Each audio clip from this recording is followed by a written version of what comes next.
Laut untuk Raja Ampat adalah kehidupan. Laut memberi kita hidup. Laut memberi kita makan. Laut menghibur kita. Laut menopang perekonomian kita. Nah, sebelum adanya pos penjagaan ini, wilayah kami sangat rawan dengan masalah pemboman. Tahun 90-an itu ini laut ini hancur.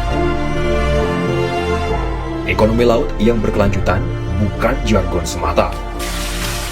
Laut adalah masa depan kita. 73% dari para wilayah NKRI adalah laut. Karena ikan dan tangkapan lainnya adalah sumber penghidupan kita. Karena laut yang bersih dari sampah menopang sumber pangan dan mata pencaharian kita. Mari kelola laut secara berkelanjutan untuk kesejahteraan Indonesia. Karena laut membuat kita sejahtera bersama. Masuk ke dalam Coral Triangle, terumbu karang dan kekayaan hayati bawah laut Raja Ampat termasuk paling lengkap di seluruh dunia. Sementara rusaknya terumbu karang akibat kapal pesiar Caledonian Sky memiliki dampak yang serius terhadap lingkungan. Raja Ampat terkenal akan keindahannya. Tanpa harus menyelam pun, lanskap dengan kilau lautnya manjakan mata yang memandangnya. Terlebih di bawah permukaan laut, 450 jenis terumbu karang dengan berbagai biota dan ikan ekosistem tropis hidup tersebar di perairan ini. Raja Ampat merupakan salah satu kawasan yang memiliki flora fauna terlengkap di dunia. Keanekaragaman yang dimiliki perairan Raja Ampat karena posisinya berada di antara dua benua dan dua samudra, membuat banyaknya persilangan ekosistem dan spesies di wilayah Asia Pasifik. Kelestarian terumbu karang menjamin kehidupan laut yang sehat, karena disinilah tempat hidup berbagai jenis ikan. Selain itu, terumbu karang juga penahan abrasi pantai alami. Sementara jika terumbu karang rusak, akan butuh belasan tahun untuk pulih seperti sedia kala. Laut Indonesia diperkirakan memiliki potensi sumber daya ikan 6,4 juta ton per tahun yang tersebar di seluruh perairan wilayah Indonesia dan perairan zona ekonomi eksklusif Indonesia. Indonesia menjadi salah satu negara bahari yang memiliki kawasan terumbu karang yang luas, mencapai 7.500 km. Kondisi ini membuat perairan Indonesia menjadi salah satu ekosistem laut terkaya yang ada di dunia, termasuk habitat biota laut langka serta migratory species. Laut Indonesia dijuluki sebagai The Queen of Pearl karena menghasilkan salah satu mutiara langka di dunia yang bernama South Sea Pearl. Berdasar data dari Kementerian Kelautan dan Perikanan, di dunia produksi South Sea Pearl mencapai 12 ton per tahun.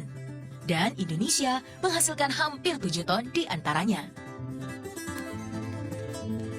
Hal ini berarti lebih dari 50% mutiara jenis ini yang ada di dunia berasal dari Indonesia.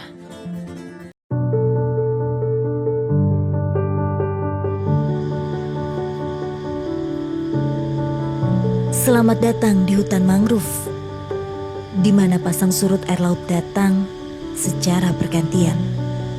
Tempat yang memberikan kehidupan bagi aneka satwa, reptil, burung, hingga beragam ikan.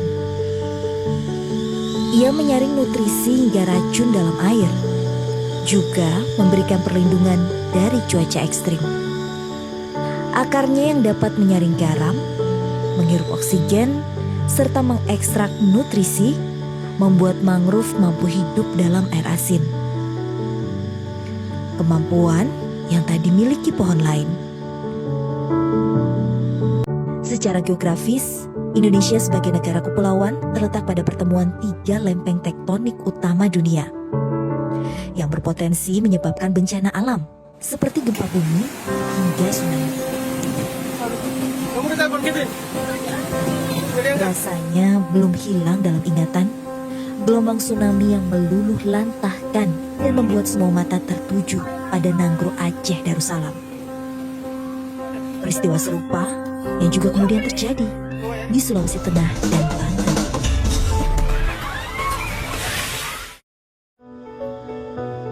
Disinilah peran hutan mangrove sebagai peredam gelombang dibutuhkan. Tak hanya dari sisi ekologi, ia juga mampu memberikan manfaat sosial bagi masyarakat pesisir yang menggantungkan hidupnya dari laut. Sayangnya, manusia sendiri yang terkadang lupa menjaga keseimbangan alam. Deforestasi akibat penebangan liar, serta alih fungsi lahan yang tak ramah lingkungan, membuat manfaat-manfaat mangrove tak bisa dirasakan.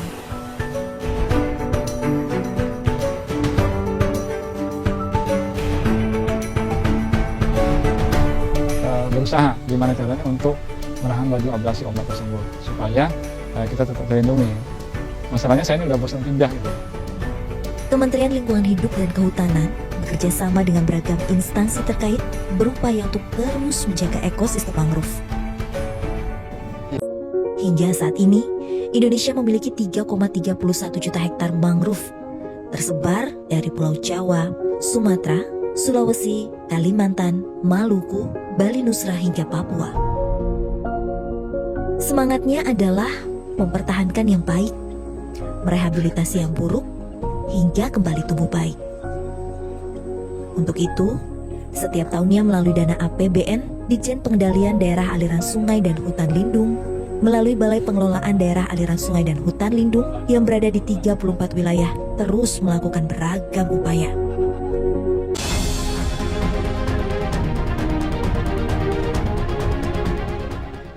Indonesia memiliki sumber daya alam pesisir yang cukup besar, didukung oleh ekosistem yang mumpuni, beragam biota laut, juga memiliki nilai ekonomis yang tinggi. Salah satunya adalah ikan. Sebagai negara kepulauan terbesar dengan luas wilayah laut yang dapat dikelola sebesar 6,4 juta kilometer, dengan beragam biota laut yang dapat menjadikan sektor perikanan nasional menjadi yang terbesar di dunia.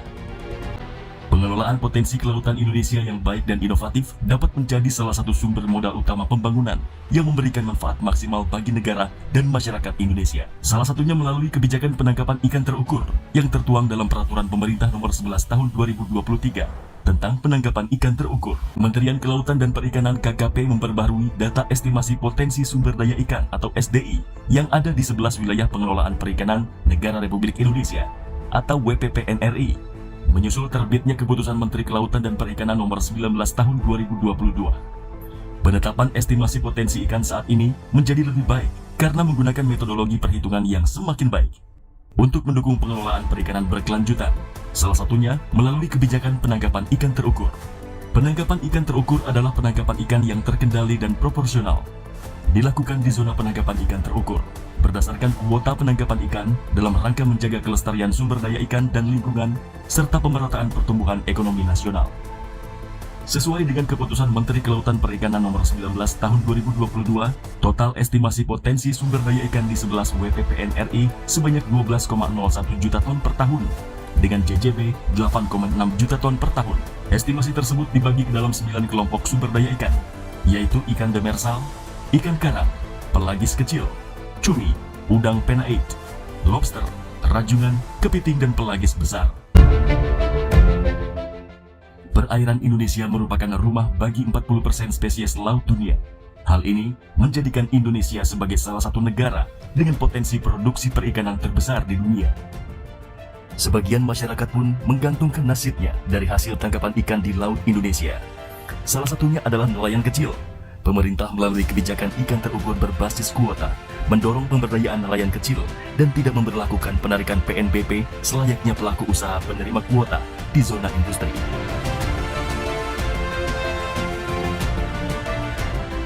Saya udah 20 tahun sebagai nelayan.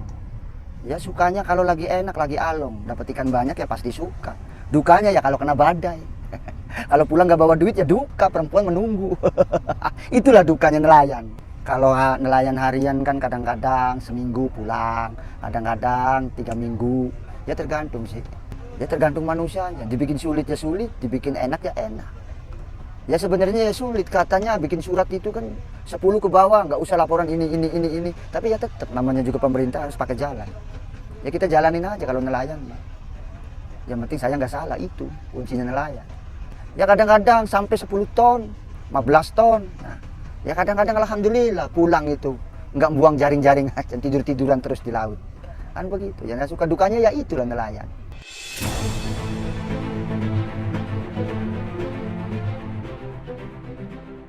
Sekitar 4.000 lebih spesies ikan tersebar di laut Indonesia Dengan jumlah tersebut, Laut Indonesia mampu menyumbang 50% kebutuhan protein hewani bagi warganya.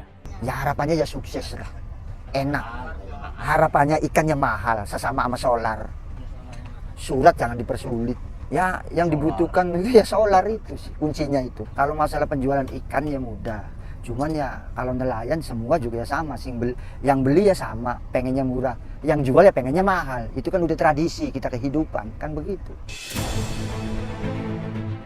Dalam mendukung penangkapan ikan terukur atau PIT, Kementerian Kelautan dan Perikanan melalui unit pelaksana teknisnya melakukan pengelolaan perikanan tangkap di berbagai pelabuhan perikanan di Indonesia. Salah satu pelabuhan perikanan yang menjadi percontohan dalam pengelolaan untuk mendukung kebijakan penangkapan ikan terukur atau PIT adalah Pelabuhan Perikanan Samudra atau PPS Nizam Zakman.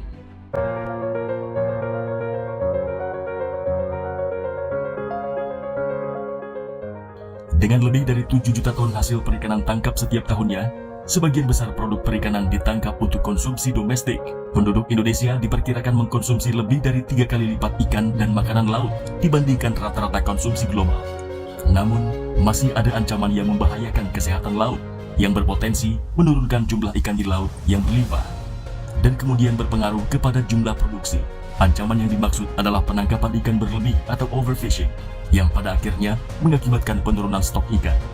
Menurut data Kementerian Kelautan dan Perikanan, antara 90% kapal nelayan menangkap ikan di wilayah perairan yang masuk ke dalam kategori penangkapan berlebih atau overfishing. Perairan Laut Jawa yang berada dalam wilayah pengelolaan perikanan atau WPP 712 mengalami overfishing atau kelebihan aktivitas penangkapan. WPP 712 ini terdiri dari 8 wilayah administrasi, yaitu Provinsi DKI Jakarta, Jawa Barat, Jawa Tengah, Jawa Timur, Kalimantan Tengah, Lampung, Banten, dan Kalimantan Selatan dengan luas wilayah perairan yang berbeda-beda.